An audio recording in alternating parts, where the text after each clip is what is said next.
ఎవరిని చంపలేదు, నేను ఎవరిని చంపలేదు. నాయమ్మా నువ్వు ఎందుకు కొడతావు? నీకు ఎలా నిద్రపోవడం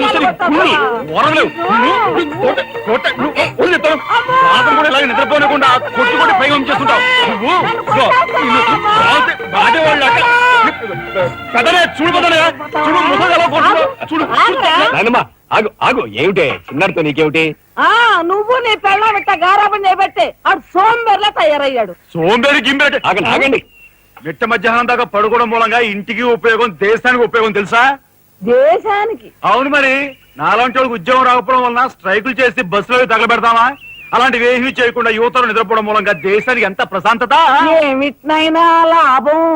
ఏమ్మా కాళీ సంపాదన లేనోడు 3 పూట్ల మెక్కితే ఇంటికి ఎంత ఖర్చు? అందుకే అర్ధరాత్రి వచ్చి మిట్ట మధ్యాహ్నం దాకా నిద్రపోతాను.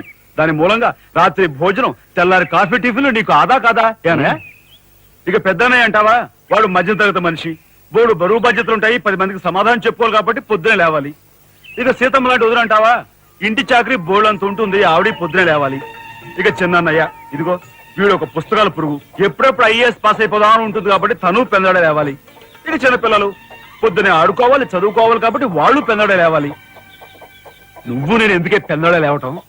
నా మాట విన్న ఆయనమ్మా, నువ్వు నాతో పాటు అర్ధరాత్రి వరకు గాలి తిరుగుడు తిరిగి ఇంటికి వచ్చి నిద్రపోయి లేట్ గా లేచావనుకో, ఇంటికి ఖర్చు తగ్గుద్ది, నాకు నీ దశ తగ్గుద్ది. ముదిరిపోయావురా చిన్నబాబు, నీళ్ళు తోడుతున్నా ఎంత పొగర్రా నీకు? ఉదయంతో చాకరీలు చేయించుకుంటావా? ఏంటి తోడాలి, సబ్బెట్టాలి, రఫాడించేస్తానే అనుకున్నావు? నువ్వు చేయాల్సిన పనులు ఉదయంతో చేస్తావు, నేను నిన్ను కేకలు పెడతావు అనుకుంటే నువ్వు ఎదురొస్తావా? అయినా ఈ వయసులో నువ్వు చేయాల్సిన పనులు ఏమిటి? ఏంటయ్యా? నాకు సేవలు చేసుకోవటం. ఏంటి? తాతయ్యకి ఎలాగో సేవలు చేయలేదు, నాకు సేవలు చేసుకో. దేవుడు మెచ్చి నీకు స్వర్గ దూరాలు తెలుస్తాడు. నిజమేనట్లా చిన్న ముసుదానా?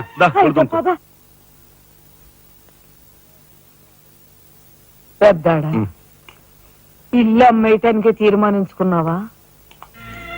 అమ్మకి తప్పేటట్లేదు నానమ్మ. మనకున్న అప్పులకి ఇల్లు కాదు కదా, ఈ వీధి మొత్తం అమ్మినా ఏమీ తీరం. నువ్వు నోరు మీరా? ఆడి మాటలకేం గాని మీ తాతయ్య రెక్కలు బొక్కలు చేసుకుని ఇల్లు కట్టించాడురా. నా బంధులో ప్రాణం ఉండగా అమ్మ నేను నన్ను చంపుకు తిన్నంత ఒట్టే. ఈ మాత్రం దానికి అంత పెద్ద పెద్ద మాటలు ఎందుకు లేనమ్మా? అమ్మలే ఆ తిప్పలేవో నేనే పడతాను. అన్నయ్య, అసలు గొడవేమీ లేకుండా నేనే చదువు మానిస్తే? అయ్యి బాబోయ్, భలేవాడివే. చదువు మానేస్తానంటావేంటి? నువ్వేదో కలెక్టర్ అవుతావు, ఇంటెల్ పాదిని ఉద్ధరిస్తావు అని మేమంతా నీ మీద ఆశ పెట్టుకుంటే తప్పుడా అన్నయ్య? ఆ పని చేయకు. అవును, ఇప్పుడు నీ అయ్యే చదువుకి ఎంత ఖర్చు అవుద్ది? ఢిల్లీ దాకా వెళ్ళాలంటే 500 ఖర్చు అవుతుంది. ఆ పైన ఎగ్జామ్ ఫీజు, ట్యూషన్ ఫీజు, పాత బాకీలో కలిసి కనీసం 25,000 అవుతుంది. 25,000? మా బాబే అంతేనా?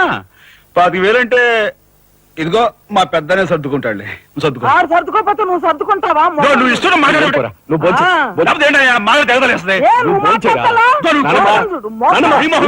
ముందు వాడు బొంచని రాఘవా, ఏ పరిస్థితుల్లో నీ చదువు ఆగిపోవడానికి వీలేదురా. ఎంత ఖర్చైనా సరే డబ్బు సంగతి నేను చూస్తాను. నువ్వు నీ ఏర్పాట్లో ఉండు. అదిగో వచ్చారు నీ గాడిది గ్యాంగ్. ఊసే గాడిద వచ్చి మేసే గాడిదని చెడగొట్టిందంట. మెయిటి అయిందిగా, ఇక లేచండు. నాయనమ్మా, సాయంత్రం వచ్చేసరికి మునక్కాయ కూరలో ఉప్పు చేపేసి వండి పెట్టవా? మునక్కాయన్ని ఉప్పు చేప వండి పెడతా. కొంటిదానా? నీ తాత ఇట్టగా ఏడిపిస్తూ తినేవాడు రా. వీడు అన్ని ఆయన పోలికలే. ఏంటి ఈ రోజు మన ప్రోగ్రాం? ఏముందిరా, షారా మామూలే. ముందుగా ఉద్యోగాల వేట, ఆ తర్వాత అమ్యూజ్మెంట్ పార్క్, కొడుకుసే వాళ్ళకి ఇల్లు చేరుకోవడం. హిందూ వదలకే మీ ఓటు.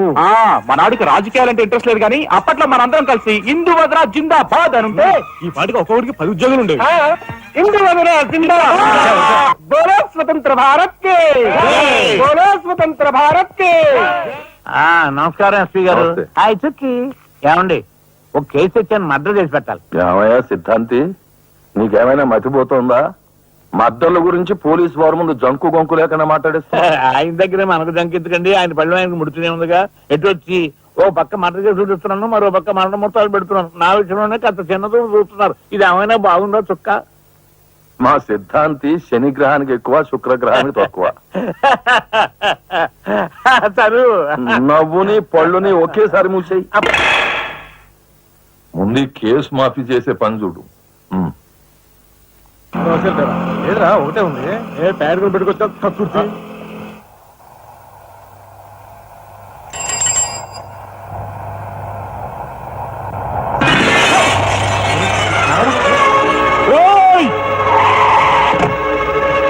ఏం పాపా కళ్ళు కనపట్టాలా? కాస్త మనుషులు చూసుకుని నడుపు కారు.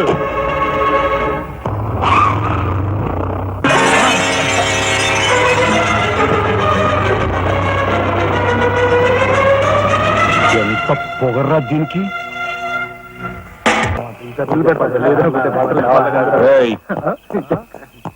షడబడి ఏంటి సార్? ఎక్కడి నుంచి రాస్తున్నారు? అమ్యూజ్మెంట్ పార్క్ నుంచి. టికెట్లు ఎక్కడ? టికెట్లు చింపేసి కదండి లోపలికి పంపిస్తారు. ఏంట్రా లాజికల్ మాట్లాడుతున్నావు?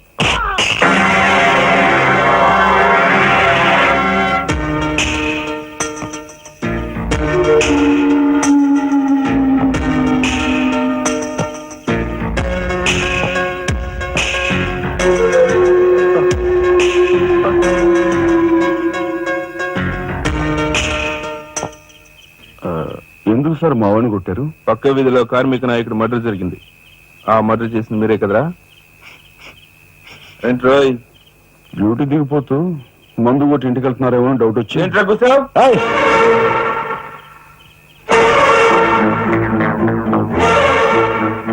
అసలైన నేరస్తులను పట్టుకోవడం చేత కాకపోతే యూనిఫామ్ తీసేసి ఇంట్లో కూర్చో. అంతేగాని రోడ్డు మీద పోయే వాళ్ళని పట్టుకోవాలనుకుంటే ఎవరు ఊరుకోరు. జాగ్రత్త. పోదండి రా.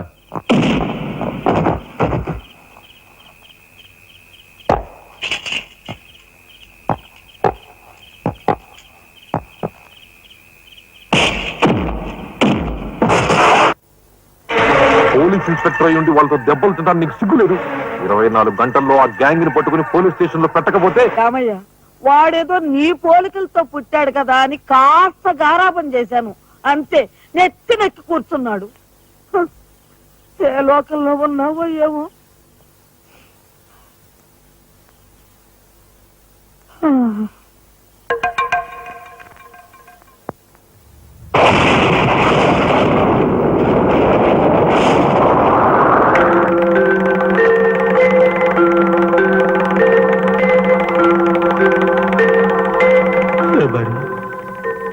ఏమిటి ఆ చూపు?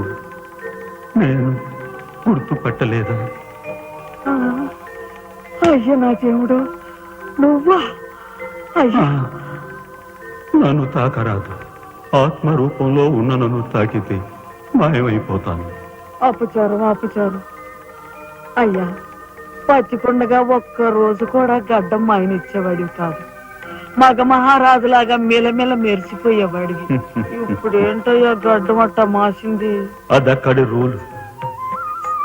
ఏమిటి చిన్నాడు మీద విరుచుకు పడుతున్నావట?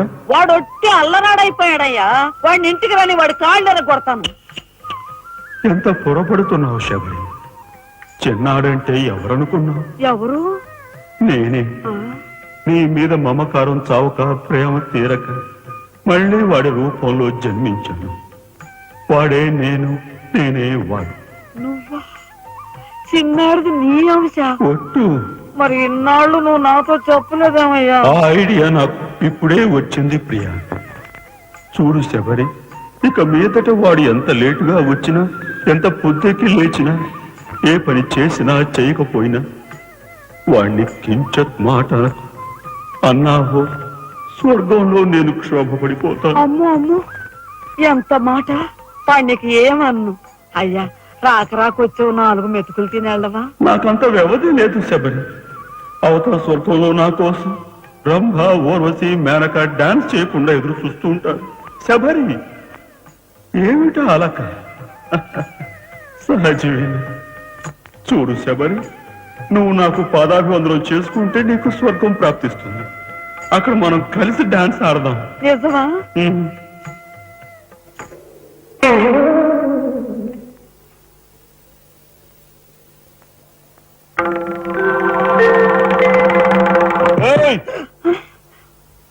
వస్తున్నా వస్తున్నా వస్తున్నా.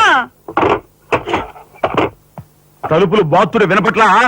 ఏదో లోకంలో ఉండి ఏదో లోకంలో రఫాడించేస్తానేమనుకున్నావు? భోజనం చేసావా? ఆ, ఇంకా పడుకోలేదే? నువ్వు వస్తావని నేను వస్తానని అర్ధరాత్రి వరకు నా కోసం ఎదురు చూస్తుంటే నీ ఆరోగ్యం ఏమైపోతుంది? పడుకోవా? ఏమిటా చూపు? పడుకో.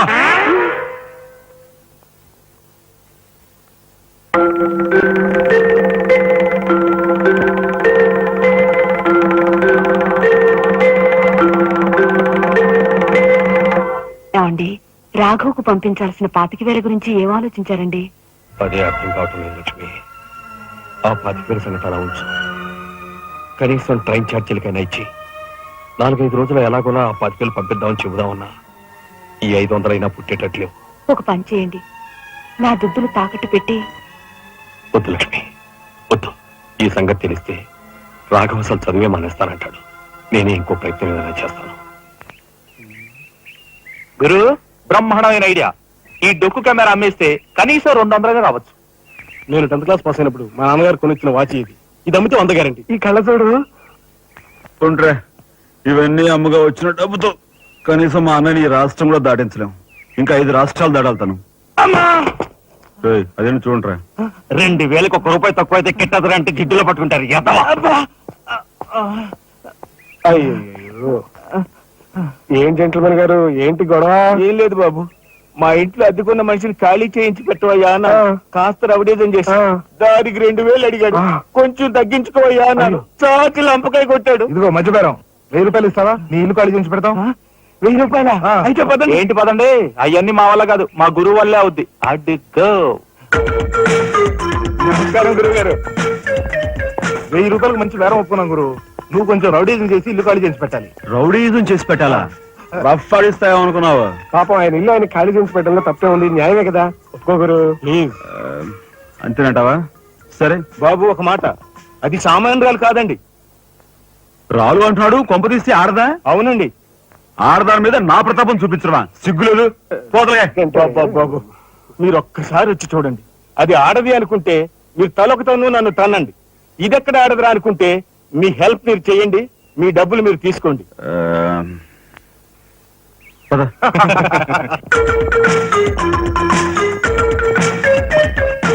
ఇదేనండి ఇల్లు. చెప్పానుగా, వెళ్ళు. తప్పదంటారా? మరేం భయం లేదు, వెళ్ళు. వెంట్రా.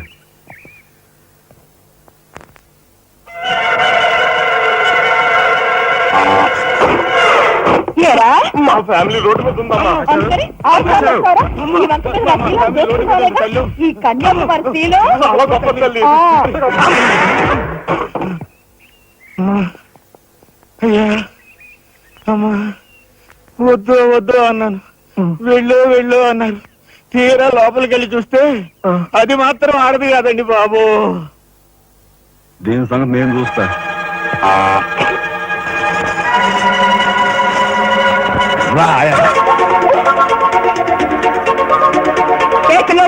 ఏయ్, నా చేయి పట్టుకుని బజార్కి లాగేంత మగాడువా నువ్వు?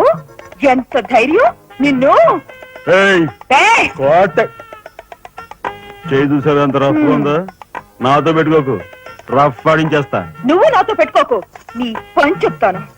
సూరమ్మత, అప్పాయమ్మ, వెంకాయమ్మ, సీతమ్మత. పొడుస్తా. పీకు, నీ బోర్డు పీకు. ముయ్, ఈ కత్తి ముయ్, పొడుస్తా. బోర్డు పీకో. కత్తి ముయ్. బోర్డు పీకో. రాయ్, మీరు లోపకెళ్ళంట్రా.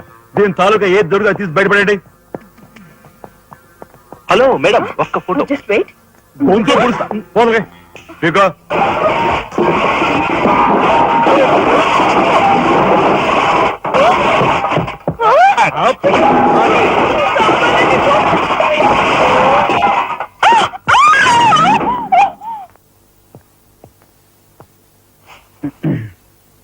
రే చిన్నాయ్, నువ్వు రేపే ఢిల్లీ వెళుతున్నావు. వారం తర్వాత ఆ 25,000 నీకు అన్నయ్య పంపిస్తాడు. ఇదిగో నీ ప్రయాణపు ఖర్చులు 500. ఏంటి అన్నయ్య ఏమన్నాడా? అన్నయ్య ఆజ్ఞ అనుకో, నా రిక్వెస్ట్ అనుకో. ఇస్తున్నాను, తీసుకో. ఈ డబ్బు నీకెక్కడిది?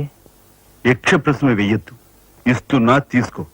అంతేగాని ఎక్కడి నుంచి వచ్చాయి ఎలా వచ్చాయని డీటెయిల్స్ మాత్రం ఆ అడగ. డబ్బులు నీకు ఎక్కడైరా? చెప్పానా యక్ష ప్రశ్నలు అడుగుతున్నది నేను. ఎక్కడదా ఈ డబ్బు నీకు? అన్నయ్య కూక్ చిక్కు చిక్కు. అదే ఈ డబ్బు ఎక్కడదా నీకన్నా అడుగుతున్నాను.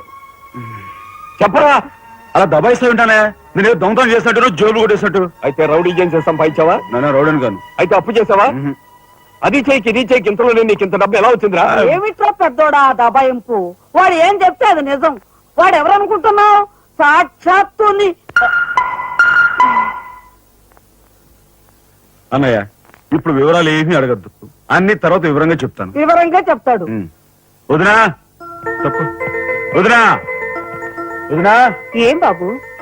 ఇదిగో వదినా, అన్నయ్య కోరిక ప్రకారం నీకు పట్టు చీర, బంగారు నగలు. బంగారు నగలు? బంగారు నగలు అంటే బంగారు లాంటి గిల్ట్ నగలు. అయితే రాత్రి మేము మాట్లాడుకున్న మాటలు. అన్నయ్య ఇప్పుడు వివరాలు అడగద్దు, అన్ని తర్వాత వివరంగా చెప్తాను అన్నానా? ఇప్పుడు వివరాలు ఏం అడగద్దు, తర్వాత అన్ని వివరంగా చెప్తానన్నాడా? ఆ వివరాలు నేను చెప్తాను. ఇది ఇంటి దాకా వస్తుందని తెలిస్తే అక్కడే నరికి పాతేసేవాడిని. ఎవరమ్మా నువ్వు? సామాన్తో పాటు దిగిపోయా?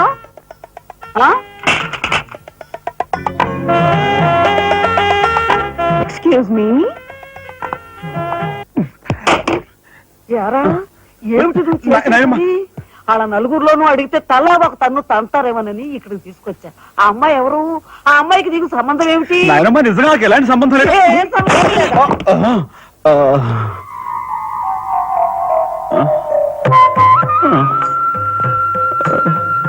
శబరి, ఏం జరిగింది?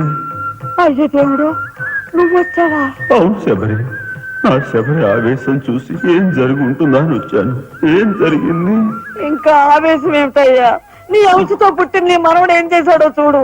ఆ అమ్మాయిని ఎవరినో తీసుకొచ్చాడు. ఏనాడైనా మన ఇంటా అంటా ఉందా? శబరి, నువ్వు అనుకున్నట్టుగా చెను వాడు అలాంటి వాడు కాదే. నువ్వు అనవసరంగా ఆవేశపడు. చాలేవయ్యా ఆయన సమర్థిస్తున్నావు. ఆ పిల్లేమో నా శీలమో నేను రోడ్డును పడ్డా అని అంటుంది. ఇప్పుడు ఏ ఆధారం లేని ఆ పిల్లని మన ఇంట్లో పెట్టుకోవాలా అక్కర్లేదా? చూడు శబరి, నువ్వు కొంచెం చూసి చూడలేదు. ఏంటి చూసుకుంటే నాయనమ్మా, ఏం జరిగింది? అయ్యో నా దేవుడు, వెళ్ళిపోయావు. ఎవరే?